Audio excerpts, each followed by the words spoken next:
Astrology has been popular in the UK for the last 4 decades. It's defined as transforming astronomical data into predictions of the outcomes of human affairs.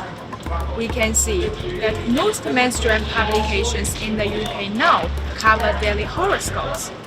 According to Google Trends, the UK's online interest in horoscopes has doubled since 2010. Though you may not be an astrology buff, you will likely know your sun sign, also known as your star sign, like Aries, Leo, Libra, Capricorn. So, why do some people in the UK gravitate towards astrology? Do they really gain valuable insight into their lives by the stars and planets? Follow me.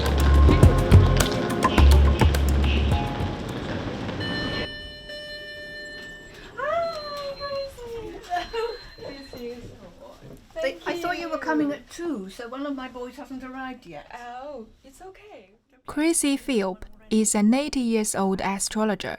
She married an artist in a village near London 60 years ago. My daughter when she was after the whooping cough injection, so that's why she's looking worried. They have a son and a daughter, but their marriage was unhappy at first.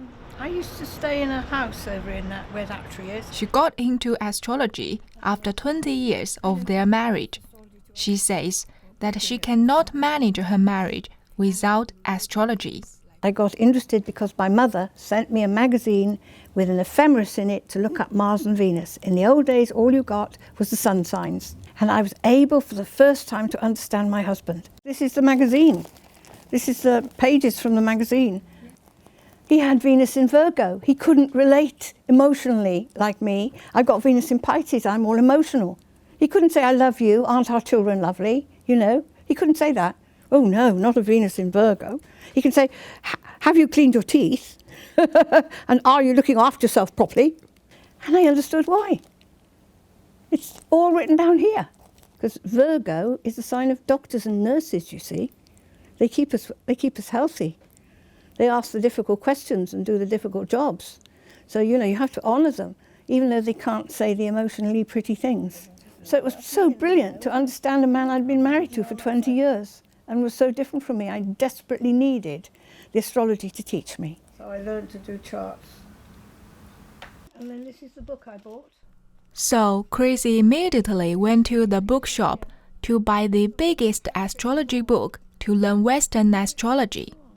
The Western astrology revolves around horoscopes and 12 zodiac signs, which use an individual's time and location of birth to present a chart, known as a natal chart. The chart supposedly explains people's character and destiny.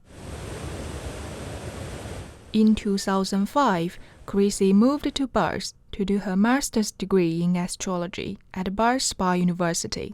She learned more about astrology and used it to help people with their problems. I understand that lots of people think it's a load of old rubbish, but I will tell you another story, and that is that the church made astrology illegal in Europe and Britain. So you were only allowed it as entertainment of the masses.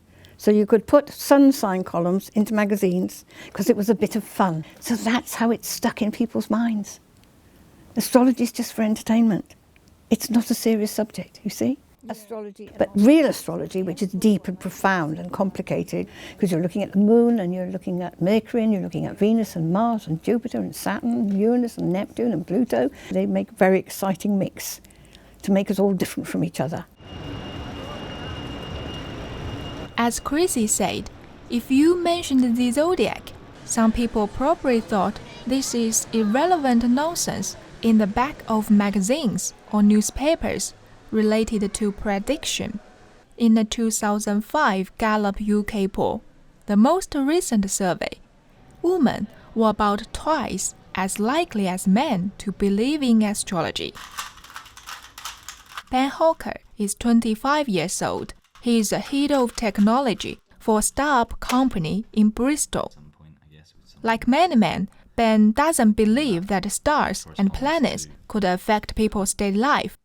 But an accidental conversation between him and 2 astrologers gave him a new understanding of astrology. When I was younger, I was like a coder, so I would sit in my bedroom and I'd be making Minecraft modifications, you know, like that was just what I did. I was so focused on trying to succeed and being ambitious that like I just didn't have fun, and it kind of over the years it broke me down. Then when I went to uni, I went the opposite way, and I was like so social that I didn't put anything into my work, but I had the capability. The astrology kind of was interesting for me because it let me communicate those two sides to me. Part of me says, no, you can't be having fun, you need to focus and do your work. And the other side that's working really hard goes, no, like you're doing this too much, you need to go and have some fun. And that dynamic is always going on in my head. If you can like talk with yourself about these different sides, they can kind of like meet in the middle, and you can live a happier, fuller life. And what astrology's taught me is that there are so many different layers to your personality. You know, like you are such a complicated thing that can't really be defined, and it's very useful to have, you know, that tool to keep bringing you back to the idea that, you know, you are layered and complicated and you're allowed to succeed in both different spaces. As a computer programmer, Ben doesn't believe astrology is scientific. His friends also think he's crazy when he practices astrology. But astrology can help him to balance his life, because when he looks at the model of computer and thinks about the metaphor, why a computer is so efficient is because it has pieces of hardware, and what's running on that is some software. I think that, you know, the science is basically digging into the hardware, you know, and the software bit is the consciousness. It's that which is kind of up in the air and is experiential. So that kind of point of view is like astrology gives you like a very good kind of grasp of the software of life. And astrology is like a creative language. It brings me back to the fact that life is not just science, you know, it's not just what we know, there's another side to it, and it reminds me of that because, like I was saying about the computer model, you can spend your whole life obsessing about how, you know, how something is built and understood, but there's another side which you're discounting in your pursuit of just one side, you know. And just practicing astrology kind of gives me the confidence to remain in a place where I understand there's more to life than what we know. According to Mandolin Good, the lead evaluate at BH Care, a health clinic, people are more likely to turn to astrology when they are experiencing personal crises or facing stresses in life. Lang Huifeng is from China. In addition to postgraduate studies at York University, she has been studying at London Astrology School since last July. But when I asked when she began to be interested into astrology, she recorded it as a painful memory. 18到20岁还有13到15岁这2个阶段是最不稳定，最想就是有轻生的想法的，就觉得我这个人怎么一无是处，而且实在是找不到什么有意义的事情让我就是留在这个世界上。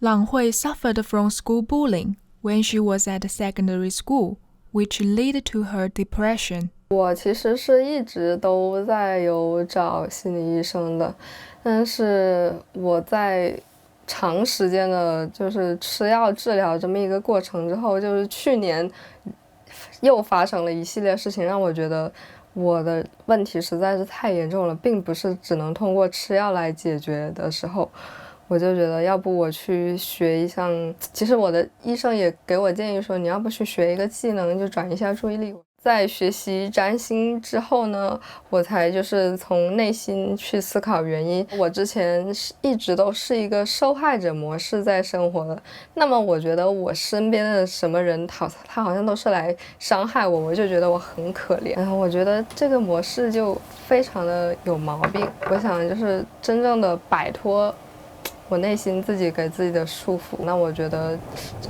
西方的这个占星学还是比较适合我的。 Lang Hui currently is no longer on medication.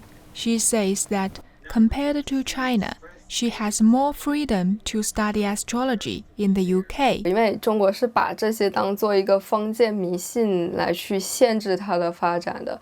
搜索占卜就会出现，就是拿社交媒体来举例吧。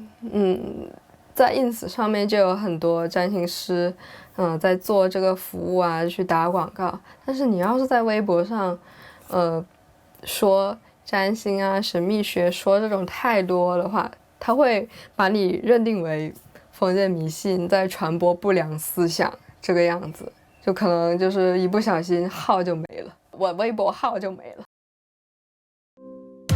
Spend enough time on the internet, and you will inevitably be met with some form of astrology. From Instagram story to YouTube astrologers to straight-talking daily sun sign advice. Hi guys, so I'm going to be doing a video today about Amber Heard and Johnny Depp's synastry. Sophie Murch is a YouTube astrologer. She is from Australia and moved to the UK 9 years ago for a relationship. She also works in a homeless charity in Bath to help people with mental health problems. 7 years ago, she began to learn astrology and set up her YouTube channel. Before that, she just worked as a personal trainer and yoga instructor. Astrology encourages her to do more psychological stuff, and now she is doing her online degree in psychology. Sophie wants to develop her YouTube channel as she wants people to take astrology seriously and use it to understand themselves. It is a science, definitely. First scientists, the first astronomers were astrologers, and we viewed it as a science. And I know things have changed over the last couple of centuries, but also there is a reason why. You can be the way we draw up a chart is very mathematical. So it has a science to it. And I mean, even when we talk about as far as you can go into psychology, we have archetypes like the hero and the destroyer, and it's just a way to understand things in a way that is harder to be measured, you know, in the way that we have tools to measure things. It doesn't mean that it's invalid or that it doesn't work, though. I think we don't have the tools right now to prove it scientifically, but maybe we'll develop them throughout this time. Can be very, very exciting.